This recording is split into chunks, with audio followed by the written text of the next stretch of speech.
Hey guys, Logan here, and welcome to my brand new series of movie reviews.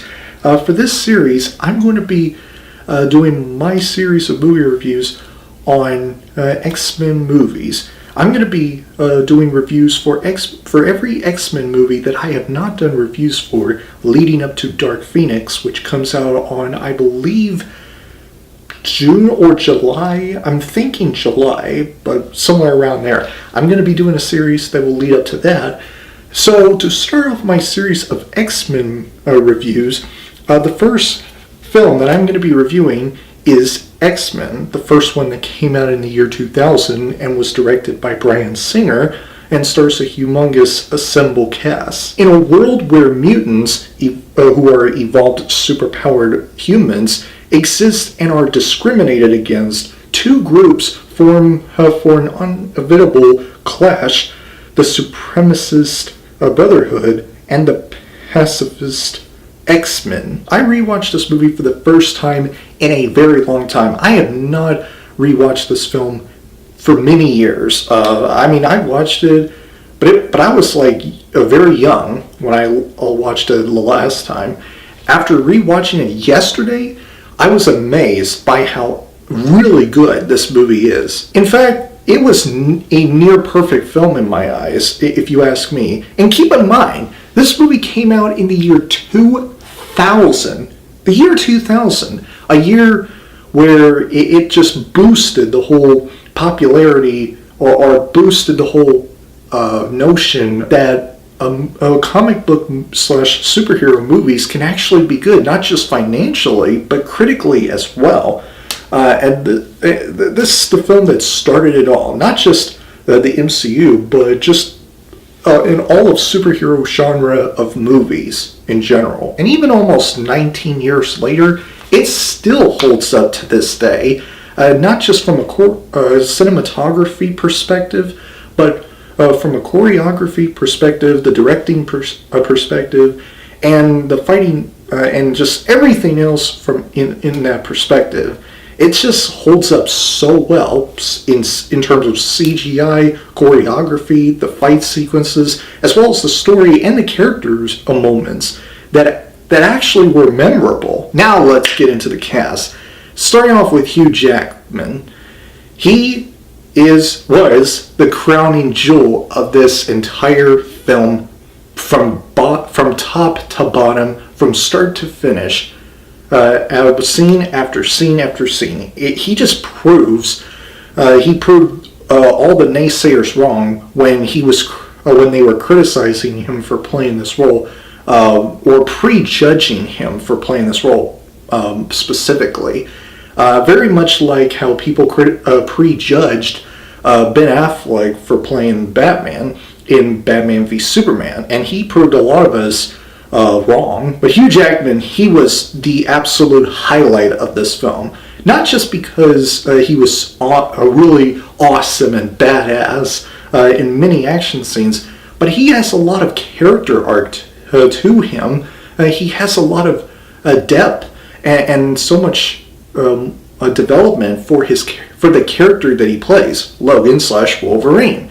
And I just find him to be very interesting and very awesome. The fight sequences in this film, I really enjoy them, not just because they're really cool, awesome, and you get to enjoy the fight scenes, but there's much more to the action scenes, which is the stakes being higher, because you look at Professor X and you look at Magneto as two different sides of the same coin.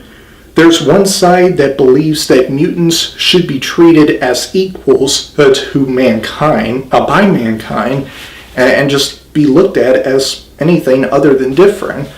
On the other side, you have a group led by this mutant that I already mentioned, believes that humans should be punished for not treating them the way that they should have been, that he feels like they should have been treated as.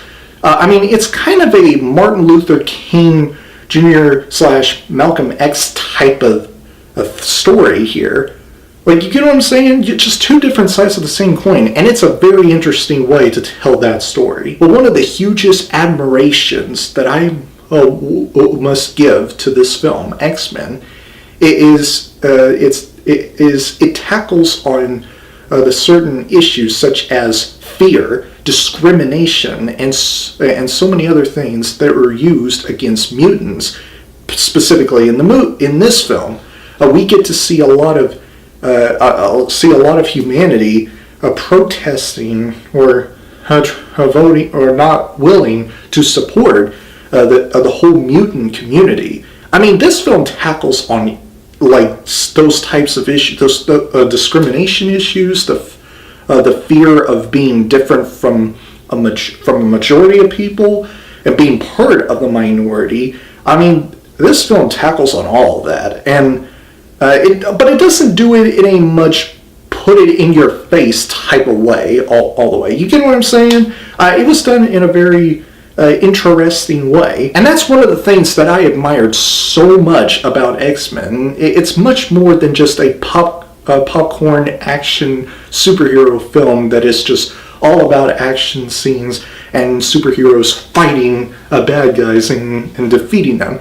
This film is goes out of its way to be much more than just that, and I appreciate Bryan Singer for pulling off such a great direction that he gave to this film. The rest of the characters in this film, Halle Berry as Storm, Nicholas Hoult, I think, no, that was the different actor, but the actor who played Cyclops in this film, very good.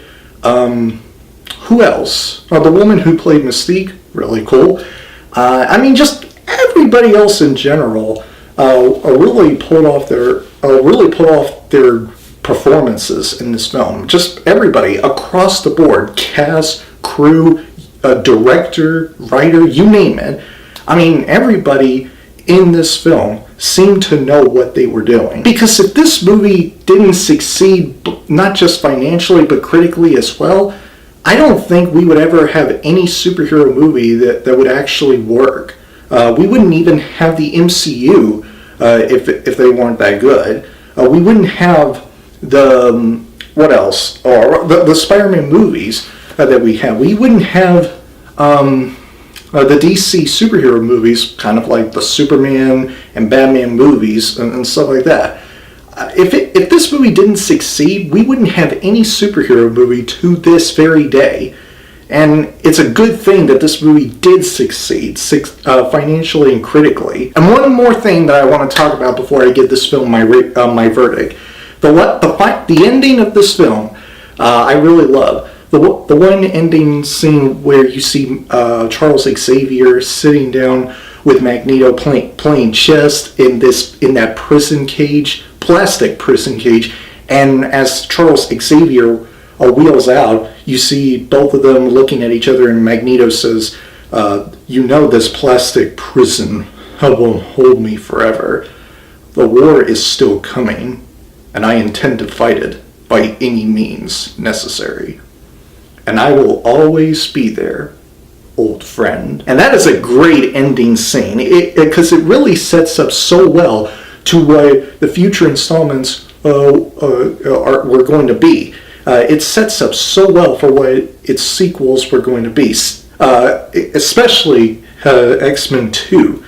I just really enjoyed the ending scene. It just sets the bars higher, but in a really great way. I am going to give X-Men a gold Medal of Honor.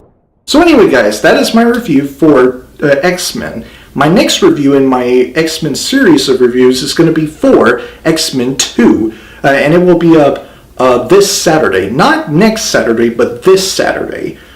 So, yeah, be sure to look out. Oh, and my reaction to the Star Wars Episode 9 teaser will be up tomorrow, so stay tuned for that reaction, because it's coming. I didn't watch the trailer, but as soon as tomorrow starts, I will do a reaction to it. So stay tuned for tomorrow's trailer reaction of Star Wars Episode 9 teaser. from yours truly. If you guys enjoyed this review, please click the like button, and if you have already watched this movie, comment below to let me know what you think of it. If you enjoyed what you've seen here and you want to see future videos from me, please press up there to subscribe and turn on the notification bell. And I will see you guys in the next video. Have a great week, Battle Squad, and as always, fight the good fight.